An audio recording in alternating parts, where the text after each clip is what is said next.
మా నాన్న ముద్రగడ పద్మనాభం క్యాన్సర్తో పోరాడుతున్నారు. నా సోదరుడు గిరి ఉద్దేశపూర్వకంగా ఆయనకు అత్యవసరంగా అందించాల్సిన చికిత్సను నిరాకరిస్తున్నారు. ఈ విషయంలో నేను తీవ్రంగా ఆందోళనతో ఉన్నాను అంటూ ఆయన కుమార్తె క్రాంతి వెల్లడించారు. తండ్రిని ఎవరూ కలవకుండా గిరి నిర్బంధించారని, చికిత్సకు ఆటంకం కలిగిస్తున్నారని ఆమె ఆవేదన వ్యక్తం చేశారు. ముద్రగడ ఆరోగ్యంపై కుటుంబ సభ్యులు, అనుచరులకు సమాచారం ఇవ్వడం లేదని క్రాంతి ఆందోళన వ్యక్తం చేశారు.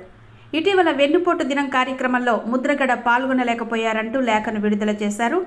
ఇటీవల ఒక మాజీ వైఎస్ఆర్సీపీ ఎమ్మెల్యే నన్ను మా నాన్నగారి దగ్గరకు తీసుకెళ్లడానికి ప్రయత్నించారు. కానీ నా సోదరుడు గిరితో పాటు అతని మామ మా నాన్నగారిని కలవడానికి అనుమతించలేదు. నాన్న ఆరోగ్యం గురించి ఎటువంటి సమాచారం లేదు. ఆయన బంధువులకు, ఎప్పటి నుంచో వెంట నడుస్తున్న అనుచరులకు కూడా సమాచారం ఇవ్వలేదు.